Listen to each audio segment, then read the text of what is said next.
Good evening friends, welcome to my channel Electronics Hacker. This is Kausal Mora and I hope you are very well safe and sound. So friends, in this video we have talked about the microwave tubes. So friends, let's start the video. So firstly we have talked about the microwave tubes. So why we can use the microwave tubes? So the first point is the microwave tube, why we can use the tube that because of a high vacuum tube designed for the operation in the frequency region for approximately 3000 to the 3 lakh megahertz. कहने का मतलब यह है कि microwave tubes जो था ये high vacuum tube था जो कि डिज़ाइन किया गया था operation of the frequency region, जो कि 3000 से 3 लाख मेगाहर्ट्ज फ्रीक्वेंसी रीजन के ऑपरेशन के लिए डिज़ाइन किया गया था। यह आपका था माइक्रोवेव ट्यूब। और अगर दोस्तों बेसिक आपका माइक्रोवेव ट्यूब्स के कार्य सिद्धांत की बात करें तो यह एक ऐसा इसका कार्य सिद्धांत था कि डीसी वोल्टेज सोर्स से इसका जो कोई हम सोर्स देंगे वह आपका कौन सा होगा, वो आपका डीसी वोल्टेज सोर्स होगा। तो यह कोई डीसी वोल्टेज सोर्स से आपका पावर को current density modulated electron beam द्वारा, कैसी बीम होगी आपकी, करंट डेंसिटी की मॉड्यूलेटेड इलेक्ट्रॉन बीम द्वारा हाई वोल्टेज एसी, जो आपकी हाई वोल्टेज एसी सोर्स को ट्रांसफर करता है। ये काम आपका होता है माइक्रोवेव ट्यूब का। तो दोस्तों इसके लिए इलेक्ट्रॉन को स्थिर इलेक्ट्रिक फील्ड द्वारा एसिलेट किया जाता है। जिस इलेक्ट्रिक फील्ड द्वारा आपका वो एसिलरेट किया जाता वह इलेक्ट्रिक फील्ड आपका जो है वह कांस्टेंट रहती है, स्थिर रहती है, तथा एसी फील्ड द्वारा रिटार्ड किया जाता है। और इलेक्ट्रॉन बीम की डेंसिटी मॉड्यूलेशन के कारण ज़्यादातर इलेक्ट्रॉन्स एसी फील्ड पर रिटार्ड होते हैं तथा बहुत थोड़े इलेक्ट्रॉन्स एसिलरेट होते हैं, तथा इस प्रकार एसी इलेक्ट्रिक फील्ड को नेट एनर्जी डिलीवर हो जाती है। ठीक है दोस्तों, इतनी बात समझ में आ गई। चलिए, तो सेकंड पॉइंट इसमें कह रहा है कि to consideration distinguish microwave tube from vacuum tube used at a lower frequencies।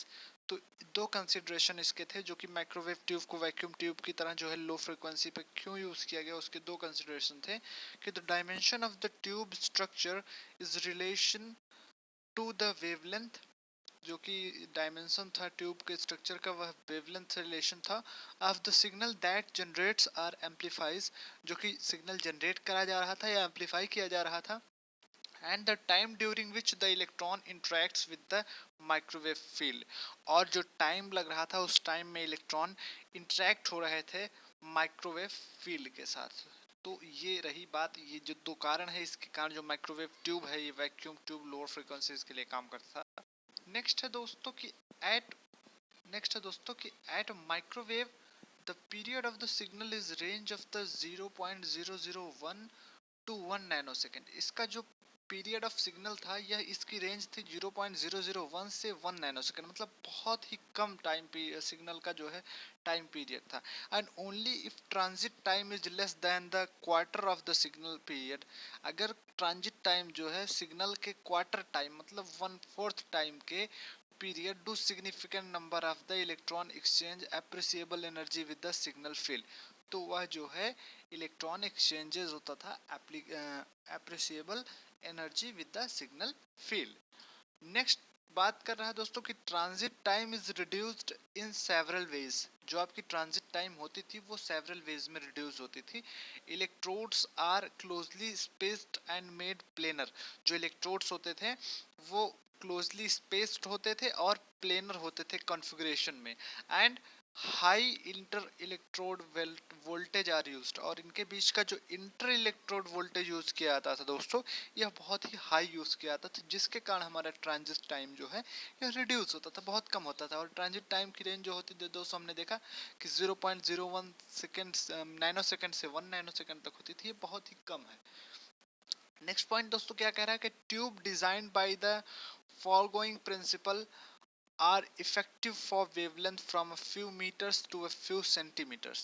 तो जो यह आपका ट्यूब डिज़ाइन किया जाता था यह फॉरगोइंग प्रिंसिपल पर डिज़ाइन किया जाता था, जो कि आपका वेवलेंथ के लिए बहुत ही इफेक्टिव था, जिसके कारण आपका जो है वेवलेंथ फ्यू मीटर या फ्यू सेंटीमीटर का होता था। At the shorter wavelength different principles are necessary, तो इसने शॉर्टर वेवलेंथ के लिए डिफरेंट प्रिंसिपल आपके जो है जरूरी थे। नेक्स्ट पॉइंट दोस्तों कह रहा है कि to obtain the greater exchange of energy between the electrons beam and the electromagnetic field several alternative design have proved practically. तो ग्रेटर एक्सचेंज एनर्जी को इलेक्ट्रॉन बीम और इलेक्ट्रोमैग्नेटिक फील्ड के बीच में प्राप्त करने के लिए कई सारे प्रैक्टिकली डिजाइन जो है अल्टरनेटिव डिजाइनों को प्रूव किया गया, सेटिस्फाइड किया गया, उसके बाद इसको माइक्रोवेव ट्यूब को जो है आपका जनरेट किया गया। ठीक है दोस्तों, तो नेक्स्ट हम बात करेंगे इन द माइक्रोवेव रीजन में wavelength are the order of the centimetre.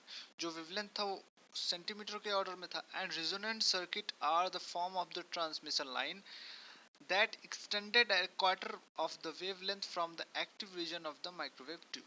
कहने का मतलब कि जो रेजोनेंट सर्किट होती थी वह ट्रांसमिशन लाइन का एक्सटेंड करती थी वेवलेंथ के क्वार्टर फॉर्म में, जो कि माइक्रोवेव ट्यूब के एक्टिव रीजन से होता था। नेक्स्ट बात कर रहा है कि with such short circuit dimensions the internal tube structure constitutes an appreciable portion of the circuit. For these reasons the microwave tubes made up from part of the resonant circuit। तो इन्हीं कारणों से जो आपका माइक्रोवेव ट्यूब होता था वो resonant circuit के पार्ट से बनाया जाता था। नेक्स्ट है कि नेक्स्ट पॉइंट कह रहा है कि leads from electrodes to external connections are short and electrodes are parts of the surface extending through the envelope directly to the external circuit that is often coaxial transmission line or cavity। जो इसके external circuit इसके often use किए जाते थे वो coaxial transmission line या cavity होते थे माइक्रोवेव ट्यूब के। नेक्स्ट दोस्तों कह रहा है कि instead of collecting the electron beam at a plate form by the opposite side to the resonant circuit and the beam is allowed to the pass into the field free region before reacting further with the external circuit. And next point है कि the electron cloud can be deflected by the strong static magnetic field. जो electron cloud होता था वो कि strong static magnetic field के कारण जो है डिफ्लेक्टेड होता था, so as the revolve and thereby react several times with the signal field before reaching the plate। Plate पर पहुंचने के लिए सेवरल टाइम जो है सिग्नल को जो है क्या कहते हैं रिवॉल्व कराता था, जो कि क्लेस्ट्रॉन मैग्नेट्रॉन में था। नेक्स्ट पॉइंट कह रहा है कि instead of producing the field in one of the several resonant circuit the field can be supported by the distributed structure along which it moves at the velocity comparable to the velocity of the electron in the beam। And next point कह रहा है कि the electron beam is then directed close to the structure so that what beam the field and field interact over the extended intervals of the time, जो कि travel wave tube जिसको बोलते थे। तो दोस्तों अब हम बात करेंगे कुछ आपके माइक्रोवेव ट्यूब्स की। तो कुछ माइक्रोवेव ट्यूब्स की बात करेंगे तो उसमें आता है आपका klystron amplifier, klystron oscillator, magnetron oscillator, cross field amplifier जिसको हम CFA बोलते हैं, TWT एम्पलीफायर जिसको हम ट्रैवलिंग वेव ट्यूब एम्पलीफायर भी बोलते हैं। नेक्स्ट है आपका बैकवर्ड वेव ऑसिलेटर, इसको भी हम जो है BWO बोलते हैं। तो दोस्तों इसमें देखने वाली बात है जो क्लेस्ट्रॉन एम्पलीफायर और क्लेस्ट्रॉन ऑसिलेटर दिया गया है। तो दोस्तों आपका जो ये क्लेस्ट्रॉन एम्पलीफायर है, क्लेस्ट्रॉन एम्पलीफायर के अंतर्गत आपका two cavity klystron amplifier and multi cavity klystron amplifier का आता है, जो कि आपके टाइप ऑफ एम्पलीफायर होते हैं। और जो क्लेस्ट्रॉन ऑसिलेटर है तो जो आपका रिफ्लेक्स क्लेस्ट्रॉन होता है वो आपका क्लेस्ट्रॉन ऑसिलेटर होता है। और मैग्नेट्रॉन भी आपका ऑसिलेटर होता है। और TWT जो होता है यह आपका एम्पलीफायर होता है। TWT आपका एम्पलीफायर होता है और बैकवर्ड वेव ऑसिलेटर ये तो ऑसिलेटर होता ही है। दोस्तों हमें पता है, हम पहले पढ़ चुके हैं कि जितने भी ऑसिलेटर हैं वो एम्पलीफायर हो सकते हैं, लेकिन सारे एम्पलीफायर ऑसिलेटर नहीं हो सकते हैं। एम्पलीफायर को ऑसिलेटर बनने के लिए बारखाउसन साहब की बारखाउसन प्रिंसिपल की क्राइटेरिया को सेटिस्फाई करना जरूरी होता है। और बारखाउसन क्राइटेरिया क्या कहती है कि अल्फा डॉट बीटा का गेन 1 होना चाहिए। अल्फा मतलब होता है कि आपका gain of the main amplifier and beta is the gain of the क्या कहते हैं उसको फीडबैक एम्पलीफायर। एंड इन दोनों का जो है आपका मल्टीप्लिकेशन, इसका इन दोनों का जो है जो है मल्टीप्लाई 1 होना चाहिए, यूनिट होना चाहिए। और दूसरी बात, इन दोनों के बीच में फेज शिफ्ट जो होता है वह जो है हम जो है इसमें ऑसिलेटर में जो हम फीडबैक यूज़ करते हैं वो पॉजिटिव फीडबैक यूज़ करते हैं, और फेज शिफ्ट इसका 0 डिग्री या 360 डिग्री होना चाहिए। ये ऑसिलेटर होने के लिए ज़रूरी है। और यह ज़रूरी है कि सारा ऑसिलेटर एम्पलीफायर है, लेकिन सारा एम्पलीफायर ऑसिलेटर नहीं हो सकता है। तो ये रही बात आपकी basic difference between the oscillator and amplifier. तो दोस्तों नेक्स्ट हम बात करेंगे कि हम अब देखेंगे कि application of the high power devices at the millimetre wave frequency range. तो कुछ हम एप्लीकेशन देखेंगे हाई पावर डिवाइसेस की, किस पे, at millimetre wave frequency range पे। तो पहली इसकी एप्लीकेशन है कि radar long range and high resolution. जो रडार आपका होता है यह लॉन्ग रेंज होती है इसकी, और रेजोल्यूशन बहुत ज़्यादा हाई होता है। नेक्स्ट आपका कम्युनिकेशन है। कम्युनिकेशन में हाई इन्फॉर्मेशन डेंसिटी आपको पता है, टीवी रेडियो, इसमें जो है आपका हाई इन्फॉर्मेशन डेंसिटी है। नेक्स्ट आपका इलेक्ट्रॉनिक वेयरफेयर वारफेयर। नेक्स्ट आपका डायरेक्टेड एनर्जी वेपनरी। नेक्स्ट है material processing, waste remediation, ozone generation, atmosphere purification and admixture like freons freons gas होती है दैट डिस्ट्रॉय ओजोन लेयर। तो ये सारे आपके कुछ एप्लीकेशंस हैं जो कि हाई पावर डिवाइसेस के हैं, जो कि मिलीमीटर वेव फ्रीक्वेंसी रेंज में होते हैं। तो नेक्स्ट दोस्तों अब बात करेंगे हम माइक्रोवेव ट्यूब्स की क्लासिफिकेशंस की। जो हमने जितने माइक्रोवेव ट्यूब्स देखे उनके फर्दर क्लासिफिकेशंस देखेंगे, और इसके अगले वीडियोस में हम शुरू करेंगे एक एक माइक्रोवेव ट्यूब्स का। पहले 2 कैविटी क्लेस्ट्रॉन, फिर 4 कैविटी मल्टी कैविटी, इसके बाद रिफ्लेक्स क्लेस्ट्रॉन, इसके बाद आपका क्या कहते हैं TWT मैग्नेट्रॉन। तो ये सारा देखेंगे। तो चलिए इसका हम सबसे पहले क्लासिफिकेशन देख लेते हैं।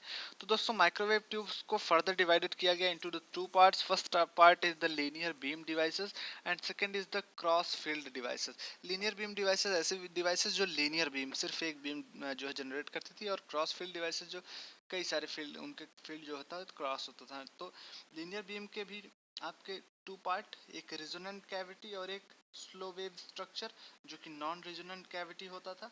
रेजोनेंट कैविटी में क्लेस्ट्रॉन एम्पलीफायर, और इसी क्लेस्ट्रॉन एम्पलीफायर में 2 कैविटी 4 कैविटी रिफ्लेक्स क्लेस्ट्रॉन, ये सारे पार्ट हुए। ठीक है, इसमें रिफ्लेक्स दिया है तो इसमें आपको 2 कैविटी 4 कैविटी मल्टी कैविटी इसमें ऐड कर लेना है। और जो स्लो वेव स्ट्रक्चर था जो कि नॉन रेजोनेंस था, इसमें आपका फॉरवर्ड वेव और बैकवर्ड वेव आया। तो फॉरवर्ड वेव में आपका हेलिक्स TWT, जो हेलिक्स ट्रैवलिंग वेव ट्यूब, और कपल्ड, उसके अंदर आया आपका coupled cavity travelling wave tube आया। और बैकवर्ड वेव में आया आपका VWA and VWO।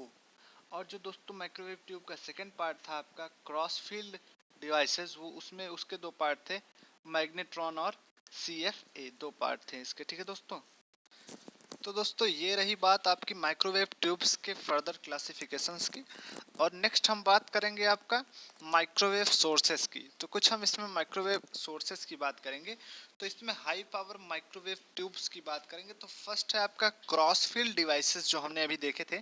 Cross field devices में आपका orthogonal electric and magnetic fields के कारण जो डिवाइसेस होंगे वो आपके मैग्नेट्रॉन और CFA होंगे, जो at low power amplifiers in a coherent EMTI, जो कि आपके लो पावर एम्पलीफायर्स होंगे, जो कि आपके कोहेरेंट MTI में होंगे, और मतलब मूविंग टारगेट इंडिकेटर MTI है, और pulse compression radar and pulse Doppler's इसके अंतर्गत यूज किए जाएंगे।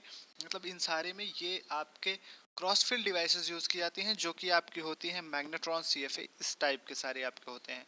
नेक्स्ट आपका है लीनियर बीम डिवाइसेस, जो कि एक ही बीम, लीनियर बीम जनरेट करती हैं। तो इन डिवाइसेस में continuous electron beam in the interaction region, इसमें जो है आपका कॉन्टिन्यूस इलेक्ट्रॉन बीम को इंटरेक्शन रीजन के लिए यूज़ किया था। और इससे सारे हैं क्लिस्ट्रॉन और ट्रैवलिंग वेव ट्यूब, ये सारे आपके एम्पलीफायर्स आते हैं, जो कि आपके होते हैं माइक्रोवेव ट्यूब्स होते हैं। नेक्स्ट है दोस्तों इसका रेडियो फ्रिक्वेंसी कन्वर्जन एफिशिएंसी। इसको ratio of radio frequency power output available in the DC power input. तो जो कि आपका RF कन्वर्जन एफिशिएंसी होता है वो radio of the RF power output available in the DC power input होता है, तो उसको हम बोलते हैं RF conversion efficiency. And the RF conversion efficiency of RF power source, जो कि RF का conversion efficiency RF power source की होती है, वो दोस्तों 10% टू द 60% होती है। तो यही दोस्तों बात कुछ माइक्रोवेव सोर्सेस की, जो कि हाई पावर माइक्रोवेव ट्यूब्स पे काम करते हैं। तो इस तरह से हमने इस वीडियो में देखा कुछ माइक्रोवेव ट्यूब्स के बारे में। तो दोस्तों अगले वीडियो में हम देखेंगे माइक्रोवेव ट्यूब्स का सबसे पहला ट्यूब स्टार्ट करेंगे टू कैविटी क्लिस्ट्रॉन। तो वीडियो को देखने के लिए थैंक यू वेरी मच। और अगर आप चैनल पर नए हैं तो सब्सक्राइब करना ना भूलें और बेल आइकन भी दबाएं और चैनल को लाइक करें इस वीडियो को और शेयर भी करें अपने दोस्तों में। Thank you very much for watching the video.